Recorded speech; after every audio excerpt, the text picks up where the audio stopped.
Hey, happy day. CPAC. CPAC, everybody's heard about CPAC. I think it's a big deal. It just went on the other day. It's a Conservative Political Action Conference. It was founded in 1974. Ronald Reagan gave the inaugural address. And just the other day, when it was going on again, as said, former President Donald Trump, he was the keynote speaker, and he had lots of things to say about a few things, right? He had one theme, of course, which was Canada. And he went on and on to say, hey, you guys over in Canada, what is going on? The protesters were slandered as Nazis, racists, and terrorists, and they're accused of being loyal to foreign powers. The tyranny that we have witnessed in Canada in recent weeks should shock and dismay people all over the world, he said. These bad guys, according to the government, they've been hunted down like enemies of their own government and treated worse than drug dealers and murderers or rapists. He's got a point there, a big point. It's kind of true stuff. Wow. You're either with the peaceful truckers or you are with the left-wing fascists. Well, pretty strong stuff. We stand with the truckers and we stand with the Canadian people in their noble quest to reclaim their freedom. Thank you, sir.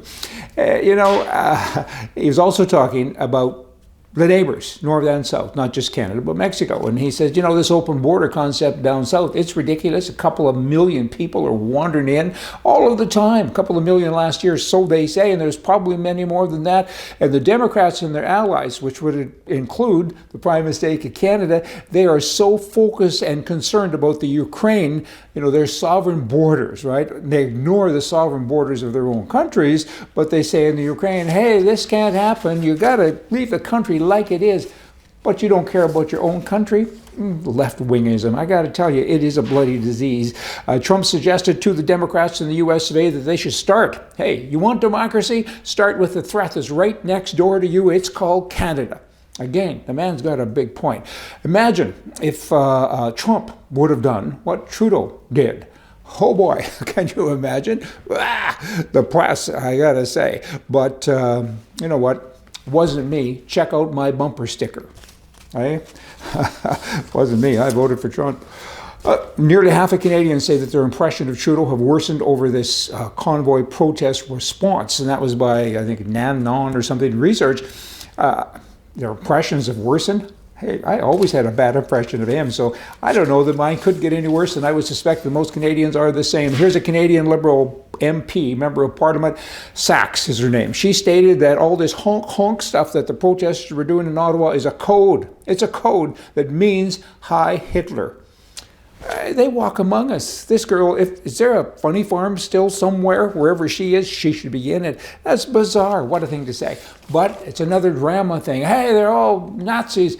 If there was any Nazis in Ottawa, it's her and all the people around her in the Liberal Party, because they're acting like it. Look at what Hitler did prior to all the boomity-boom stuff, and check it out and compare it with what's going on in Canada. And it's a little startling with what you see. Now, hey, there's another convoy going on from California all the way to Washington, D.C. in the U.S. today. People like Trump and so many other Republicans, some Democrats too, shocking, huh, are supportive of this. They're saying, hey, it's time, support the country. These mandates and all these other things, the things of freedom that are no longer things of freedom, get them back. And we have power. We're truckers. Little kids used to want to be firemen. Now they want to be truckers. Truckers are great guys and girls too. I get it. And they're doing wonderful things. They're protesting. And you got to be careful with them because they're in charge. They're in charge of supply lines and so many other things. Canadians, they're scared to death of their own government. They're scared. I suggest they should all run and get their money out of the bank. I think a lot of people are. Take it out. They don't pay you anything for it anyway. As soon as you get a paycheck, cash it, take the cash, go to Costco somewhere, buy a little safe, hide it under your bed, whatever, and get your money out of the system because the system is out to get you. The government tells the banks, hey, why don't you just use your own discretion and go seize bank accounts? And they do. They seize so many accounts. Some say thousands of bank accounts.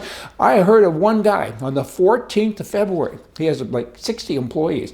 The 14th of employee, they seized his bank account because he had donated to the convoy, right? On the 15th, one day later, it was payday, and he's wrecked. He's totally wrecked. He's lost all of his employees, all because he donated some money to a cause that he felt was right.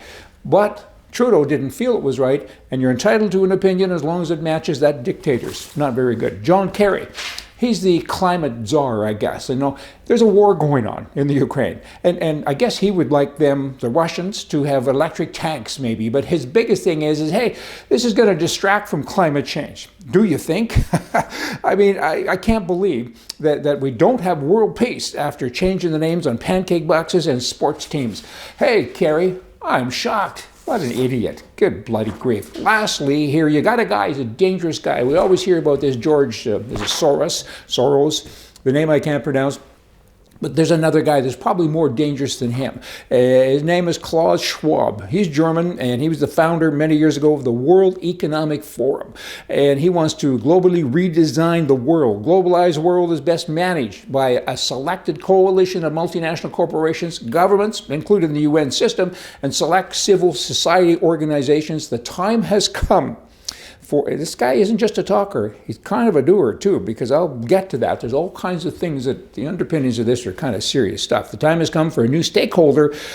Okay then, let's replace a recognized democratic model with a model where a self-selected group of stakeholders, self-selected, he's in charge, right? Stakeholders make decisions on behalf of the people, the humanoids.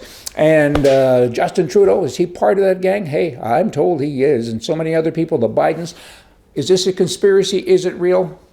That guy's real, for sure. Read about him. He's doing dangerous things. He believes that the world should change, and a couple of people, probably including himself, do you think, will tell us how to think. It's a dangerous time that we're in, so get right on it and fix it. That'll be the right thing to do, and you all come back tomorrow, day after tomorrow. We have a show over 2 days.